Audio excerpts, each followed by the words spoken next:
Greetings and salutations, sugar plums. Welcome back to Aryan Rites and the Goddess Experience, your number one podcast to help you raise your vibration so you can live at your highest state of being for your greatest and highest good and harming none. It's been a little while since I've done just an audio podcast, but I'm very tired and I didn't want to get on camera today, but I still needed to come and talk to you, so here we are. I do have some videos of Kayla and Jill going over their Magic Mind experience from October. I definitely thought I was going to get this podcast out before the end of November, and here we are. So thank you so much for being with me through all of this. November's been a really rough time for me because October was great. October was beautiful and mild and luscious and green and everything I could ever ask for in a autumn season. But November hit hard with snow and below zero temperatures already, and I'm not used to below zero temperatures until like January or February. So this year's season change hit me really, really hard, and I'm always the first person to tell people that out here, it snows 3 seasons out of the year. We have fall flurries, winter, and then spring slurries, but this year, we definitely skipped the fall flurries and had one really nice month of autumn, and then jumped straight into winter well before the winter solstice. So I've been having a really hard time, and I appreciate you for sticking with me, for listening to the podcast despite the fact that I haven't put any episodes out for a little while.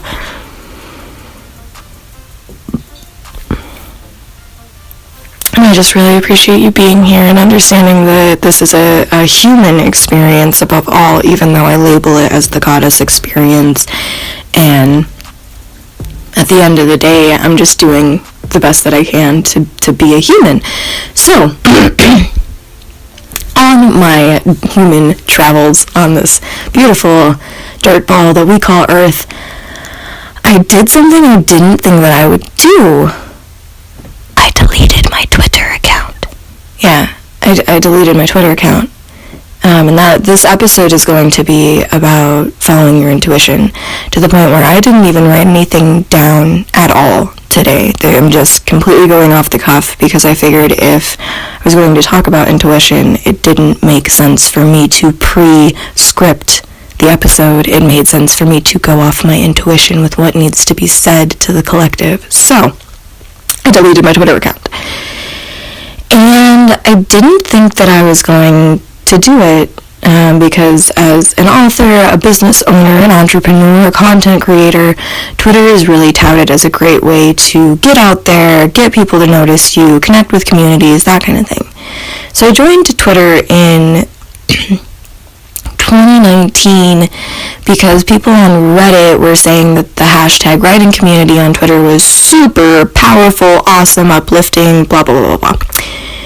And they were when I first started on Twitter, but honestly, even back in 2019, the quote-unquote writer community wasn't really engaging with like each other and talking to each other, at least with what I was experiencing.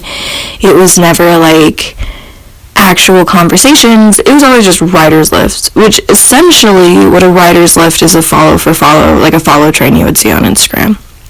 And it doesn't really make any kind of difference if you're getting your followers on any social media platform simply through obligation, where somebody tags you and then you're obligated to follow them, or the instructions in the posts are to follow every single person that comments with a heart or whatever. It's a follow mill. It's not buying your follows, but it's pretty darn close.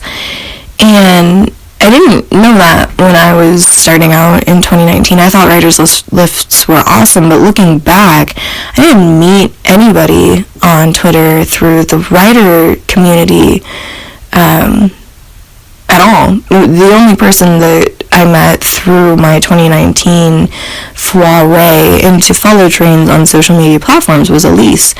And that's just because she's a kick-ass human being. Like, you should really check out her artwork and her writing. And that's what caught me. It wasn't like, oh, I'm going to follow all these people. She left a comment, and I looked at her page, and I was like, oh my god, this woman is a genius. And then I followed her.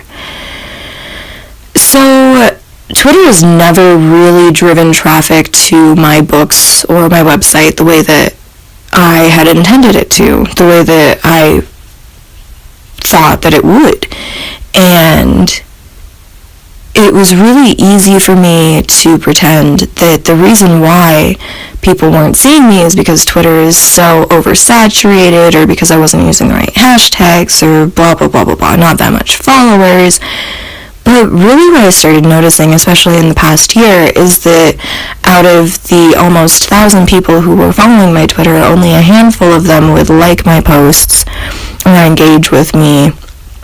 And yeah, I definitely got some really cool engagement. The UK rapper lady Lisher retweeted one of my tweets when I quoted her line from the Fine 9 Little Mix remix with Nicki Minaj. And I can't say that I haven't met people. The Barb community on Twitter was really supportive and beautiful.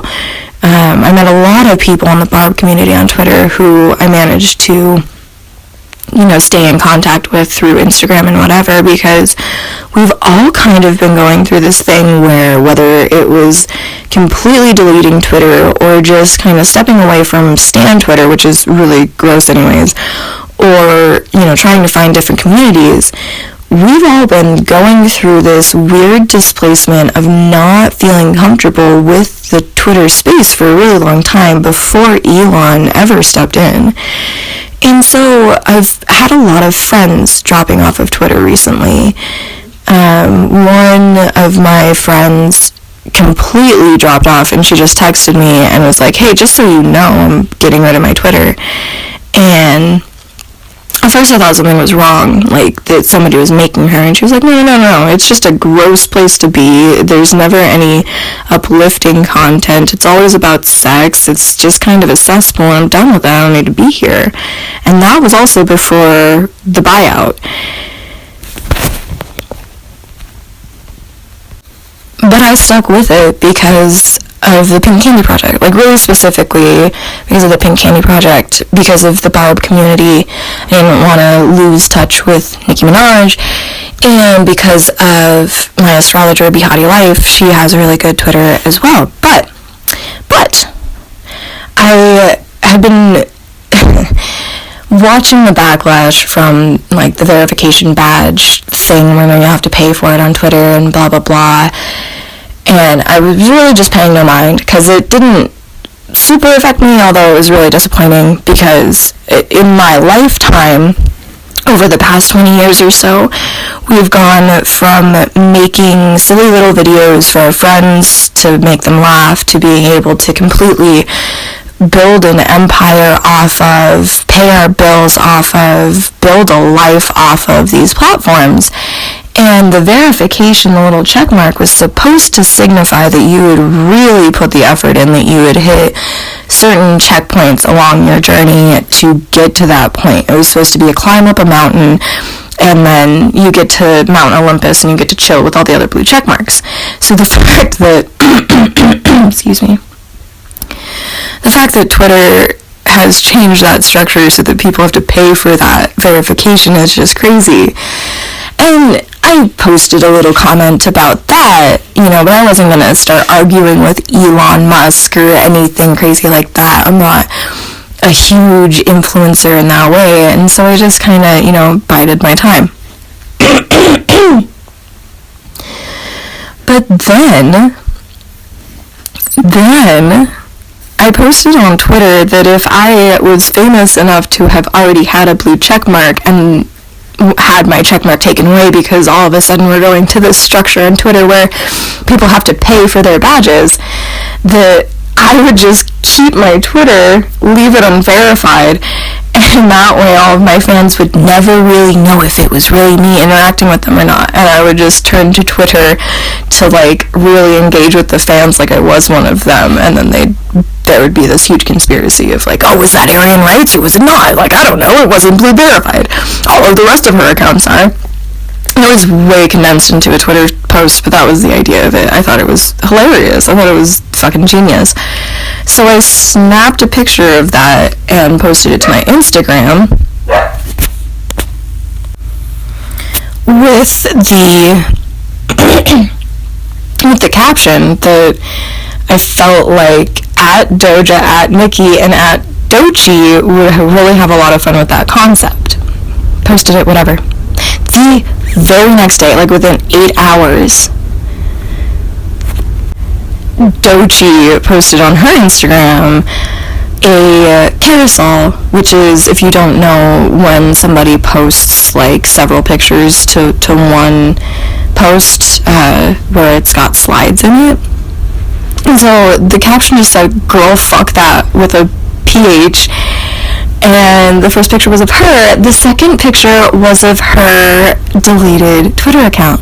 And I lost my shit. I was like, no way did I just comment, like, tag her in my post saying that, like, she would have fun fucking with people. And then the very next day, she posts, "Girl, fuck that," and deletes her account. It felt like we were having a conversation. It was crazy. I lost my shit.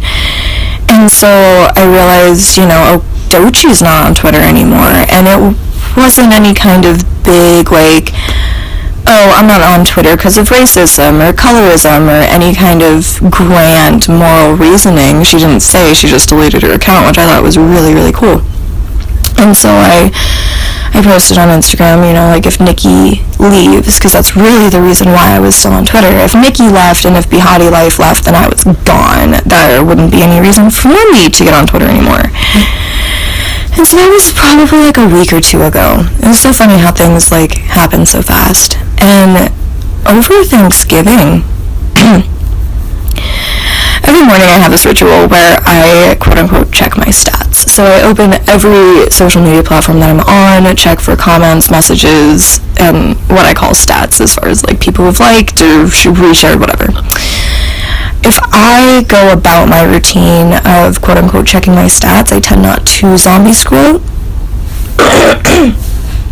And it's been really helpful as far as, you know, staying disciplined, because I do technically need to check into these things as a creator with an empire that I'm building, because that's the way the world works right now.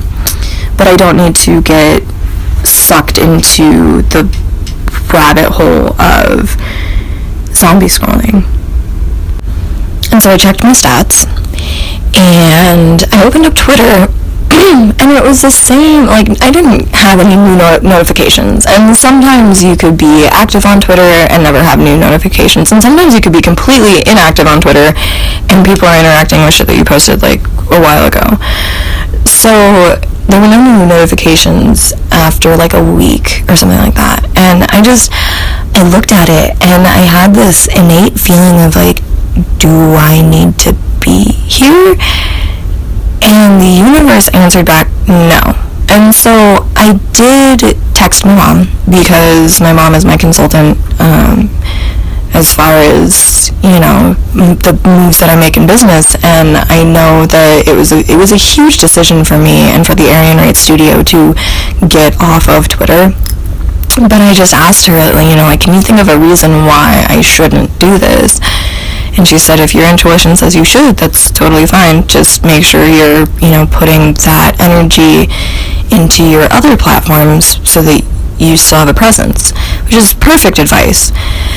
And so I did that. And ironically, I don't think it has anything to do with the fact that I deleted my Twitter account, but ironically, I deleted my Twitter account, which was a huge drain on my energy personally, as far as, you know, finding the things to say, interacting with people. Twitter was the biggest place where I got into arguments over ethnicity and those kinds of things.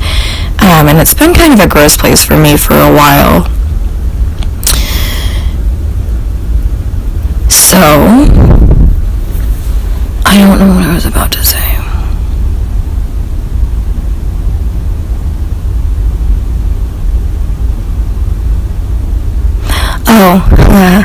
This is the problem with not writing things down. So ironically, after I deleted my Twitter account, I got more views on my YouTube channel.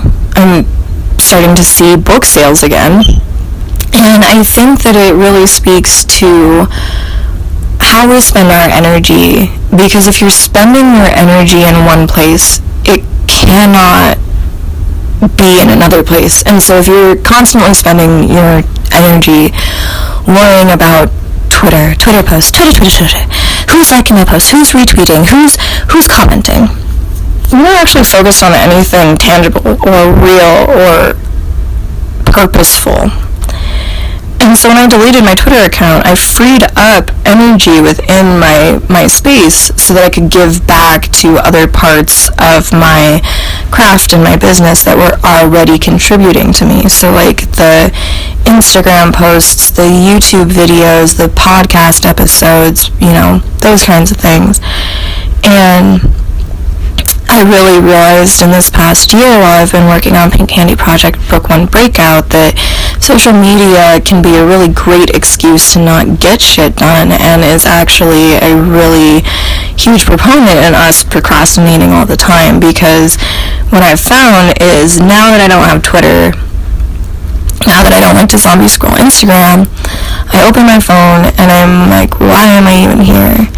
I just got a computer, so I need to retrain my brain to start working on books and things on the computer again instead of opening apps on my phone.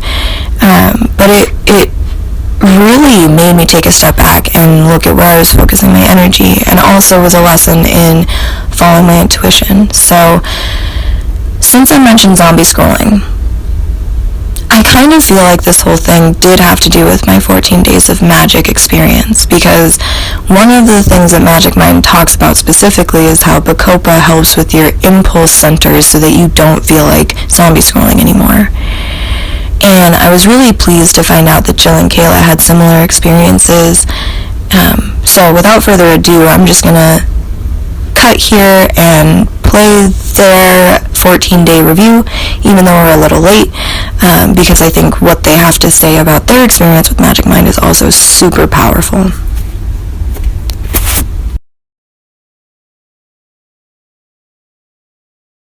Hi! Shout out to my girl Arian Wrights for hooking me up with the Magic Mind shots. I did the 2 weeks last month in October, and it was amazing. I did reach one of my goals, and that was working out 2 to 3 times a week, and I got down to, that's pretty awesome. But towards the end of my challenge, my younger brother got hurt in a serious fall, and I had to rush 3 hours away to the hospital, and I wasn't able to bring my Magic Mind with me at that time, but it did keep me focused and clear and able to be calm in a very scary situation. And I love it so much, I ordered the monthly subscription, so I'll be getting those pretty soon and starting over again. I just love the product. It is tasty. I never made a mixed drink with it, but I do love it as just a shot in the morning. So thank you.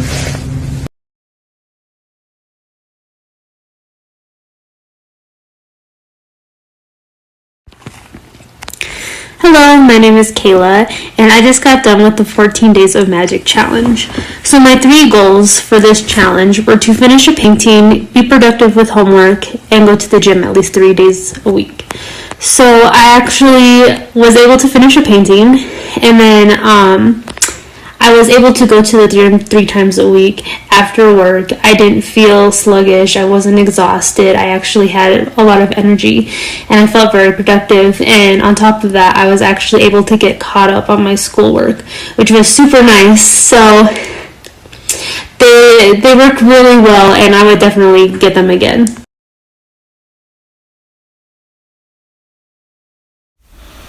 So the 14 Days of Magic Challenge was a challenge to take magic mind shots for 14 days consecutively and also post about our progress on social media with the hashtag 14 Days of Magic to help raise money for the rainforest. It was a really cool thing. I'm really glad that I got to be a part of it. And through my side of things alone, I didn't take an actual count, but I know that we raised anywhere between $100 and $200 for reforestation of the rainforest simply through people watching my content on Instagram and YouTube. It was a really cool experience. But the lasting effects have stayed with me. I quit coffee. I did a no coffee November, and I really don't even miss it. Recently, I've been staying up a little too late, and so I'm starting to kind of think about coffee again. But I know that it's not healthy for me. I know it doesn't make me feel good. I love the way that matcha makes me feel, and I love the way the Magic Mind shot is balanced and blended, because when you do matcha by itself, it's not the same thing. The magic of Magic Mind is the accumulation of the ingredients, so all the nootropics and the matcha together with the honey combine and come together to make this beautiful little shot that tastes like a green smoothie. And there's not a whole lot of ways to replicate it unless you have each individual ingredient mentioned on the Magic Mind list. And at that point, if you're going to go out and get the ingredients, why not just spend the money on Magic Mind? Because I know there's no way that you could get all of those nootropics and still stay under the price point for a 14-pack.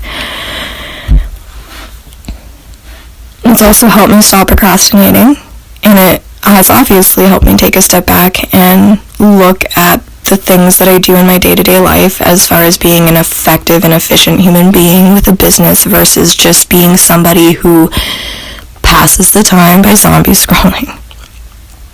And there's nothing wrong with, passing the time.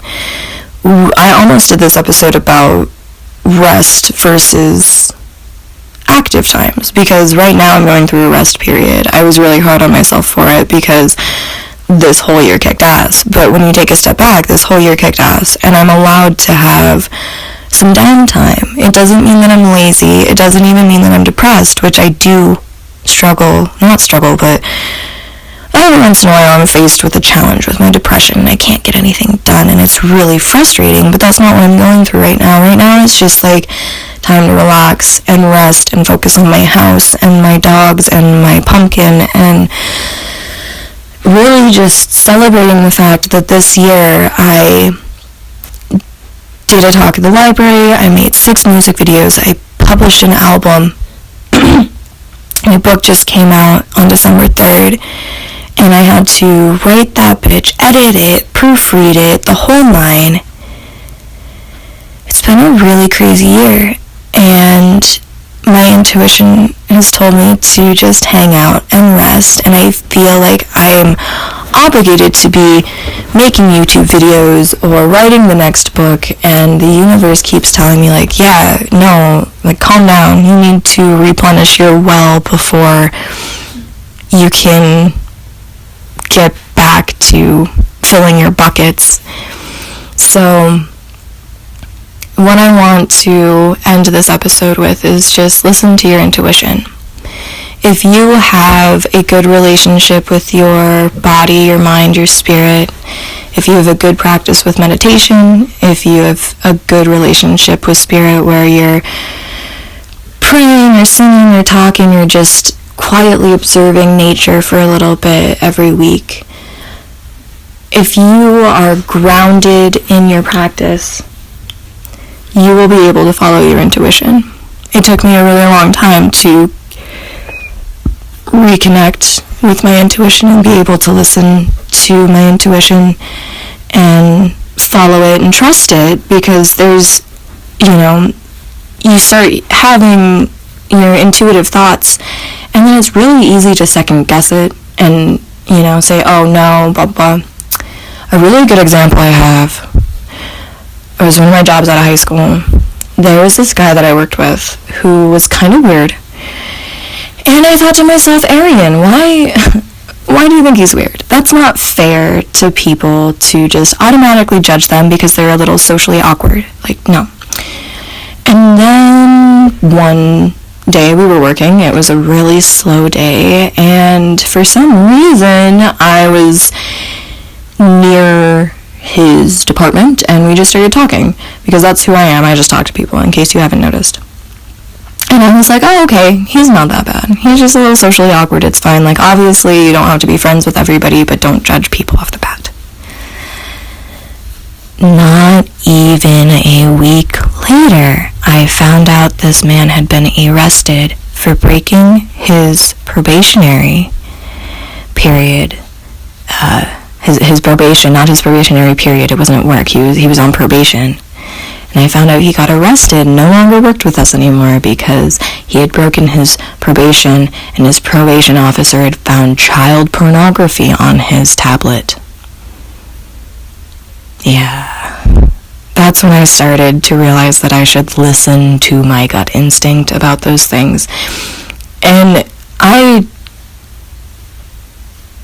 don't like the fact that the universe has told us not to judge a book by its cover, because that is how you judge books. That is why, as an author, I have to put in a lot of time and effort into my book covers so that people pick up my books, because that is how we judge books and also the human beings around us. But it is perfectly okay to see somebody walking down the road and want to cross the street. Do it. Listen to your intuition. It is perfectly okay to be driving to the grocery store and want to take a different route for some reason. Do it. Listen to your intuition. It is perfectly okay not to trust people who want you to trust them if you feel in your heart that something is wrong. It is perfectly okay. And it was so funny because I looked at Twitter. I said to myself, do I have a reason for being here? Thought, no, absolutely not. Deleted my account, and then a couple of days later it surfaced on the internet that this past year, in 2022, I believe is what the article said, there was a massive security breach on Twitter where a lot of people's information, like millions of people's information, got leaked. And obviously, if it happened in July of 2022 and I deleted my account in November of 2022, well, there may or may not be some risk there for myself, but it really, I would have freaked out. I would have freaked out if I still had my Twitter account when I saw that article. And ironically, it was my friend who deleted her account who had reposted it on her Instagram, just as like a PSA. And I've been thinking that about Twitter for a while, because most of the interaction that I was getting was from robots, for lack of a better term, because, I mean, yeah, sure, there might be a lot of Sarahs on this planet, and maybe there's somebody out there who's really willing to go by Sarah M30296178 or whatever, but my gut instinct is that those probably aren't even really people, because if you're Sarah and you really want Sarah, you could have like silly Sarah Leprechaun or something. Like, you don't need all those numbers behind your name. And maybe I'm just giving the robots a way to improve their game, but hopefully not, because I got onto social networking platforms to meet people, not to be tricked by robots. And so I thought it was really interesting that there was this big security breach on Twitter, because I've been noticing, like, I don't even know if Twitter is really full of real people anymore. And I think that going forward into 2023, we're about to see this new way of living. I have no idea what it's going to be like, but I know that people are deleting their apps and they're looking for different ways or decentralized ways of connecting with people, meeting new people, building communities, and also, you know, figuring out how to connect in the real physical 3D space. So, if you've learned anything today, Sugar Plum, I don't care if you delete your Twitter or not, that's not what this episode was about. I want you to listen to your intuition. If you have a gut instinct, it is probably right. trick yourself into befriending sexual predators just because you feel bad that you judged somebody based on their vibe. No, that is exactly what your judgment is for. That is exactly why people put out vibes, and that is exactly why you need to listen to it. I can never remember who does the stand-up bit, but there's one really funny woman comedian who has a bit about how dumb you are in your 20s, and it's because you don't have a gut to listen to. Like, yeah, you're all skinny and pretty, but you don't have a gut to listen to, so you keep making bad decisions, and here you are with that bad boy biker with all those tattoos again.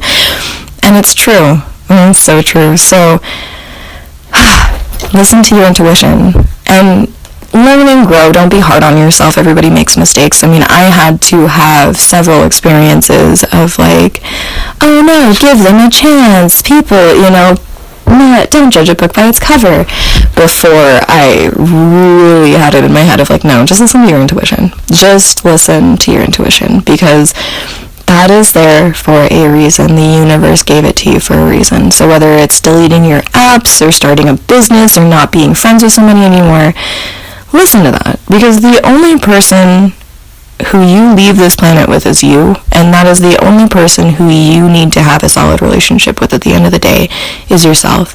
You're the only one who matters. In like a non-egotistical way, for your highest and greatest good and harming none, of course. It's your thoughts, your opinions, what you want to do that matters in your life. It's not the other people around you. It's not what people think you should be doing. It's what you want to be doing.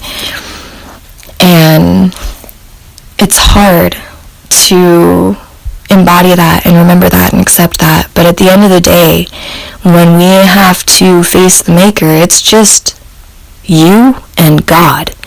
And if you're not right with God before the end of your life, it's not, well, I don't know what that means, but that's not something that I would ever want to go into, and that's not something that I would want you to go into.